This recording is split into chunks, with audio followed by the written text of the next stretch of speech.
Samtang mga kapuso sa Bacolod City, foreigner nga ginatudlo nagpanghilo sa mga ido sa syudad nag-atubang na sa barangay. Yaring balita nga itong gintutugan. Emosyonal ang American national nga si Bart Sibril samtang ginpatpat sini ang iyang mga rason kunya nagdesisyon ini nga panghiluan ang maido ang ginaligar sini nagatiraghol kun gabi sa kilid sa isa ka hotel nga iya ginisaran. Makapila na kabes na kuno sini nga ginayo ang mga tag-iya sang ido pati sa tagdumalahan sang hotel nga si Kieron ang maido bangod nagatublag sa iya katulugon.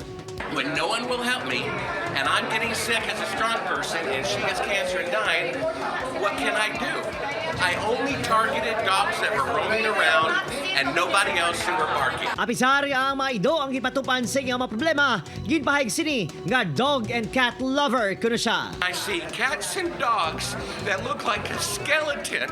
Nobody is taking care of them except me. I buy each dog a full serving of meat, each cat of whole fish. Pinagi sa lupon sa barangay Sigang Airport, ginatubang ni Sibril ang mga tagreklamo. Apang madasing nga nahusay ang tanan, kag ang nagserbing nga saksi sa pagpanghilo, ang nag-isol na sa kaso. Wala ko may gibaton bisan 5, pwede ko madala sa kwarta.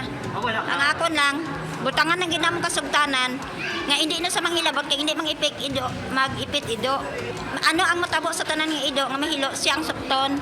Ginapakamalaot sa grupo Community Animal Rescue Efforts Incorporated ang hinali nga pagkambyo sang desisyon sang mga tagreklamo.